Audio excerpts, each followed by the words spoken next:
দর্শক, এখন থেকে আর মাত্র 13-14 ঘন্টা পরে শুরু হয়ে যাবে বাংলাদেশের 16ই ডিসেম্বর।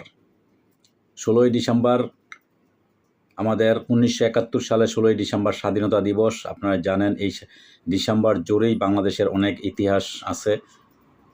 তবে দর্শক, আজকে কিছু গুরুত্বপূর্ণ তথ্য আপনাদেরকে আমি দেওয়ার চেষ্টা করব। তার আগে বলি, অবশ্যই আপনারা প্রবাসীর আওয়াজ আমাদের এই চ্যানেলটা সাবস্ক্রাইব করে দিবেন এবং সাথে থাকবেন। অনেক গুরুত্বপূর্ণ আপডেট আপনাদেরকে আমি সবসময় দেওয়ার চেষ্টা করি। দর্শক, আজকে আপনাদেরকে জানাবো বাংলাদেশের 16ই ডিসেম্বর এবং বাংলাদেশের স্বাধীনতার ইতিহাস। বাংলাদেশ কিভাবে স্বাধীন হলো, কী কারণে স্বাধীন হয়েছে এবং কিভাবে স্বাধীন হলো, এটার কিছু তথ্য আপনাদেরকে আমি দেওয়ার চেষ্টা করব। তো বিজয় দিবস বাংলাদেশের প্রতি 16ই ডিসেম্বর স্মরণ করা হয় 1971 সালের বাংলাদেশ পাকিস্তান যুদ্ধে। পাকিস্তান থেকে বাংলাদেশের স্বাধীনতার জন্য পাকিস্তানের বিরুদ্ধে বাংলাদেশিদের জয়কে উদযাপনের জন্য। দর্শক, আপনারা জানেন এই যুদ্ধ, পাকিস্তানের সাথে যে আমাদের যুদ্ধ, দীর্ঘদিন যুদ্ধ হয়েছিল, দীর্ঘ 9 মাস রক্তক্ষয়ী যুদ্ধ। কিন্তু এইখানের একদম মূল যে প্রেক্ষাপট সেটা আমি আপনাদের বলার চেষ্টা করব। এখানে কেন বাংলাদেশ এইভাবে পাকিস্তানের সাথে যুদ্ধে জড়িয়ে পড়ে, এখানে কয়েকটা ধাপ আছে, কয়েকটা ইতিহাস আছে, সেগুলো আমি আপনাদের বলার চেষ্টা করব। এক নম্বর হচ্ছে বাংলাদেশের যে আমাদের যে বর্তমানে আমাদের যে শেখ মুজিব বলা হয়, শেখ মুজিব, জাতির পিতা শেখ মুজিব যাকে বলা হয়, উনি নির্বাচন করেছিল। আপনারা জানেন 70-এর নির্বাচনে উনি জয়লাভ করেছিলেন, কিন্তু পাকিস্তান সেটা মানতে পারে নাই। তার এই জের ধরে ইন্ডিয়া আমাদের সাথে সহযোগিতা করছে।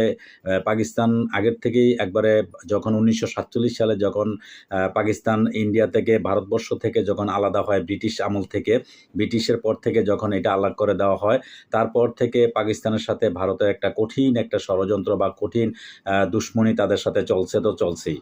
তার পাশাপাশি তখন পাকিস্তান বাংলাদেশ এক ছিল। ওই সাথে পাকিস্তান বাংলাদেশ কিভাবে আলাদা করা হবে, আলাদা রাষ্ট্র হিসেবে করা যাব, তখন থেকেই তারা কাজ করছিল, ইন্ডিয়া কাজ করছিল। সেই সুবাদে আপনাদেরকে আমি আজকে তথ্য সহকারে কিছু কথা বলবো। এমন 1971 সালে 16ই ডিসেম্বর কী বার ছিল? এমন পরিবেশের মধ্যে 1971 সালে 16ই ডিসেম্বর বৃহস্পতিবার সন্ধ্যা 5টা 25 মিনিটে ঢাকার রেসকোর্স ময়দানে, বর্তমানে সোহরাওয়ার্দী উদ্যান, ভারত বাংলাদেশ যৌথ কমান্ডারের কাছে আত্মসমর্পণ করে পাকিস্তানি সেনাবাহিনীর পূর্বাঞ্চলের অধিনায়ক জেনারেল আমির আবদুল্লাহ খান নিয়াজি। দর্শক, এখানে ইতিহাস কি বলে শোনেন। পাকিস্তান সাথে যুদ্ধ করেছিল শুধু বাংলাদেশ নয়, ইন্ডিয়া, ভারতবর্ষ যুদ্ধ করেছে তার সাথে। ভারত এবং বাংলাদেশ দুই দেশ মিল্লা পাকিস্তানের সাথে যুদ্ধ করছে। যুদ্ধ করার পরে তারা দেশটা আলাদা করে দিতে বাধ্য হয়েছে এবং এখান থেকে চলে যেতে বাধ্য হয়েছে। তবে আপনাদেরকে একটা কথা বলি, ভারতের এখানে কি স্বার্থ ছিল বা কী কারণে ভারত এখানে জড়াইছে? এই যে এখন আমাদের সাথে যে বিভিন্ন ভাবে বলে যে আমরাই বাংলাদেশকে আলাদা করে দিছি, আমরা সহযোগিতা করছি, এই করছি, সই করছি, কিন্তু এইখানে কেন তারা জড়িত হয়েছে এটাও আপনাদের জানতে হবে, ইতিহাস আপনারা বুঝতে হবে। এখানে সর্বপ্রথম পাকিস্তান হামলা করছিল। আপনারা জানেন যে 30টার উপরে 30টা রাজ্য আছে ভারতবর্ষে। এই 30টা রাজ্যের মধ্যে প্রায় অর্ধেক 15টা রাজ্যের মধ্যে তারা হামলা চালাইছিল। পাকিস্তান বোমা হামলা নিক্ষেপ করছিল এবং হামলা চালাইছিল পাকিস্তান। হামলা চালানোর পর থেকেই তখন তারা পাকিস্তানের সাথে যুদ্ধ জড়িয়ে পড়ে। তার সাথে সাথে বাংলাদেশের সাথে তখন তৎকালীন শেখ মুজিবুর রহমান যখন নির্বাচন করার তাকে রায় দেয় না, ওইটা তখন তাদের অভ্যন্তরীণ কোন্দল ছিল। সেই অভ্যন্তরীণ যে কোন্দলটা ছিল, পাকিস্তান বাংলাদেশ তখন এক রাষ্ট্র ছিল, একই ছিল। তাদের নির্বাচনী কোন্দলের মাঝখান দিয়ে কী করছে, ভারত এটা ষড়যন্ত্র করে, তারা ঢুকে পড়ার পরে বাংলাদেশকে ভারতের আন্ডারে নিয়ে আসা তারা একসাথ হইয়া পাকিস্তানের সাথে লড়াই করে তারপরে 1971 সালে এই 16ই ডিসেম্বর তখন এই পাকিস্তানি সেনারা তখন এইখান থেকে আত্মসমর্পণ করে তারা চলে যেতে বাধ্য হয়। এরপরেই বাংলাদেশ স্বাধীন রাষ্ট্র হিসাবে ঘোষণা করে দেওয়া হয়।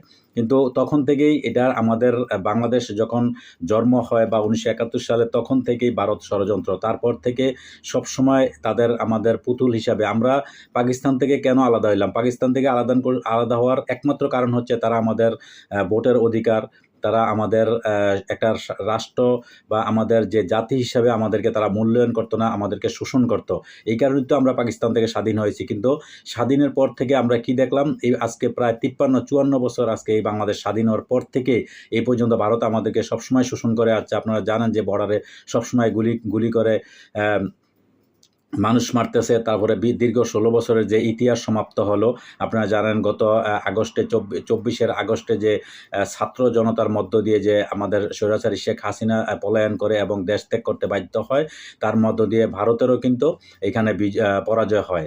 আমাদের অতীতের সরকার স্বৈরাচারী সরকারের পরাজয়ের সাথে সাথে ভারতেরও পরাজয় হয়, যার জন্য বর্তমান আগের মতো আর বাংলাদেশকে চুষে খেতে পারবে না, বিভিন্ন রকমের শোষণ করতে পারবে না, বিভিন্ন রকমের তাদের সুবিধা ভোগ করতে পারবে না। বিধায় এখন তারা ভারতের সরকার থেকে শুরু করে প্রত্যেকটা চ্যানেল, প্রত্যেকটা মিডিয়া থেকে শুধু মিথ্যা প্রচার আমাদের নামে দিতেছে এবং আমাদেরকে কিভাবে বিভিন্ন সমস্যার সম্মুখীন করতে পারে, কিভাবে আমাদেরকে বিভিন্নভাবে হেনস্থা করতে পারে, আমাদের ইজ্জতের উপরে, আমাদের মান সম্মান দেশের অক্ষুণ্ণ যাতে না থাকে, বিশ্বের দরবারে আমাদের বাংলাদেশটা একটা খারাপ একটা দৃষ্টি হিসাবে তারা দেওয়ার চেষ্টা করতেছে। সবসময় আপনারা দেখবেন ভারতের যতগুলো চ্যানেল আছে প্রত্যেকটা চ্যানেল থেকে RTV, রিপাবলিক বাংলা থেকে শুরু করে প্রত্যেকটা অনেকগুলো চ্যানেল আছে, যে চ্যানেলের মধ্যে সর্বপ্রথম দেখবেন তাদের শিরোনামই থাকবে বাংলাদেশ। আর ভাই, তোমাদের বাংলাদেশ নিয়ে এত মাথা ব্যথা কী জন্য তোমাদের বাংলাদেশ নিয়ে মাথা ব্যথা?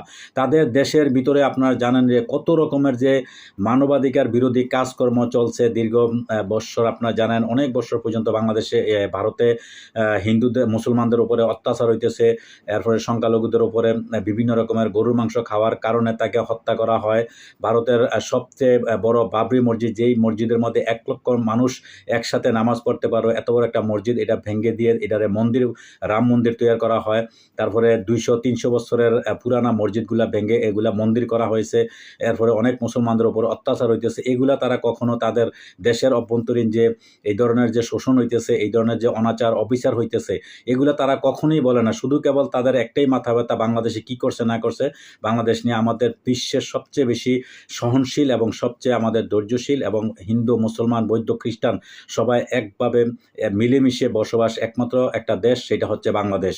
তো যাই হোক দর্শক, আজকে কেন এই কথাটা বলছি, ভারতের যে তাদের যে ষড়যন্ত্র, এটা আজকে না, এটা 1971 সালে বাংলাদেশ স্বাধীন থেকে শুরু করে তারা ওই ষড়যন্ত্র চালিয়ে গেছে এবং সেই ষড়যন্ত্রর অংশ হিসেবে আজও পর্যন্ত তারা চালিয়ে যেতেছে এবং এখন পর্যন্ত আছে। তো যাই হোক দর্শক, ভারতের সাথে আমাদের কোনো শত্রুতা নয়, ভারতের সাথে আমাদের বন্ধুত্বপূর্ণ আচরণ থাকা এটা স্বাভাবিক। আমরা যতক্ষণ পর্যন্ত আমাদের পায়ে পাড়া না দিয়ে তারা ঝগড়া করবে, যখন আমাদের পিঠে দেওয়ালে পিঠ থেকে যাবে, তখন আমরা তাদের সাথে জড়িয়ে যাব। তার আগে আমরা জড়াবো না, কারণ তারা সবসময় বলে আসছে বাংলাদেশ এটা ছোট, এটা পৃথিবীর সবাই জানে বাংলাদেশ একটা ছোট দেশ। যাই হোক, তো তোমরা বড় দেশ, ভারতবর্ষ বড় দেশ, এই জন্য তোমরা সবসময় হুমকি দামকি দিবা, বড় বড় কথা কইবা, এটা তো আমরা মেনে নিতে পারি না। এই বিশেষ করে এই বাঙালি জাতি এটা মানতে পারে না। আমাদের দেশ হিসাবে, আমরা জাতি হিসাবে আমরা গর্ব করি যে আমরা বাংলাদেশি, আমাদের মাতৃভূমি, জন্মভূমি, সেটাই আমাদের দেশ। এই দেশকে নিয়ে আমরা গর্ব করি। এই দেশের মানুষ ভালো আছে, হিন্দু, মুসলমান সবাই, বৌদ্ধ মিলে আমরা সবাই একসাথে বসবাস করি। এটাই আমাদের সবসময়, অতীত এরকম ছিল, বর্তমানও আছে, ভবিষ্যতে এইভাবেই আমরা মিলেমিশে চলাফেরা করব। তো দর্শক, আজকে এই পর্যন্তই। ভালো থাকবেন। আল্লাহ হাফেজ।